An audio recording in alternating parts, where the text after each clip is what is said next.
Shang-Chi Issue 2 heads into the past to Zhang Zu's Hunan retreat, where Shang-Chi and Shiwa search the retreat for the fabled crystal cakes, which the cooks told them they were all out of. Shiwa thinks that they are not telling the truth as her brother smashes into a locked room, knowing this is where the cakes are being hidden from them. Unfortunately, the only thing the children find are the corpses on operating tables. Shang goes to touch one, but the being jolts to life, gurgling as the children are confronted by their father.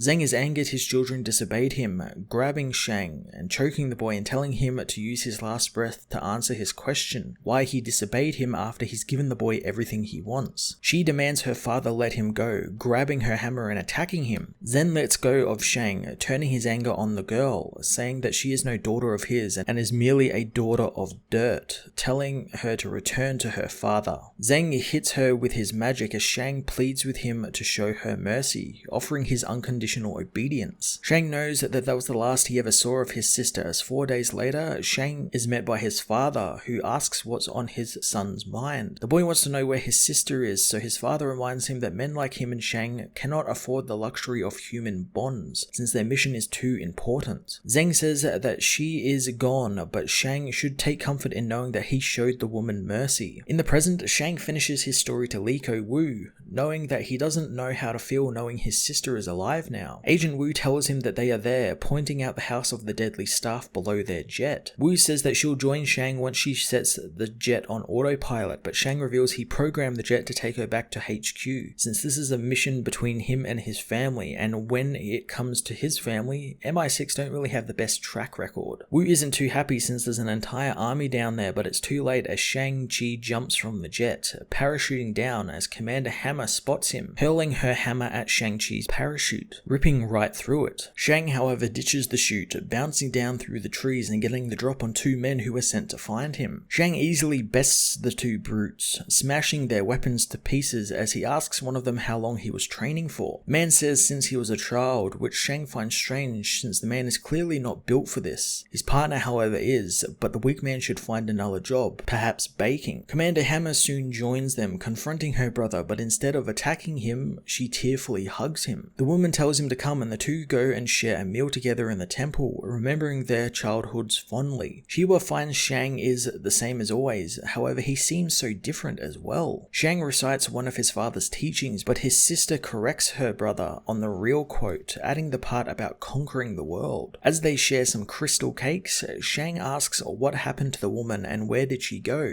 Shiwa takes Shang to see their father's shrine, telling him of their father's organization, the 5 Weapons Society. She says their old home was the House of the Deadly Hand, one of the 5 societies, and when she was sent off as a child, she was taken to the House of the Deadly Hammer in Russia, training for years to become their champion, like how Shang-Chi became the champion of the House of the Deadly Hand. Shang knows this is all just make-believe stuff created by their psychopath father, and there's a real better world outside, and it's why he came to find her, since he wishes to help her escape this all. Shiwa points out their father's shrine, saying that it's pointing to the deadly hand symbol, not the hammer. Shang doesn't understand what this has to do with him, but Shiwa says it has everything to do with him, since after Shang killed her father, Zhang refused to give Shi her juice because even in death, the old man still favors Shang-Chi. Shang reveals that he didn't kill Zhang, but he watched the man die and he no longer has any hold over them. Shiwa says that she will treasure these hours with her brother as Shang is overcome with a pain, learning that the crystal cakes he ate were poisoned, learning from his sister that she needs their father's spirit to legitimize her claim as the society's supreme commander, and the only way for that to happen is if she kills him. Shang falls unconscious, entering a dreamscape where he meets the spirit of his father. Shang soon awakens in a medical facility, but the medtech thinks that he is still dead, and his Po soul is still just making the body twitch. Shang sits up, however, scaring the techs off, who say that Jiangxi will take care of the apparent zombie. Shang-Chi is overcome with a mind fog as he is suddenly attacked by the monsters,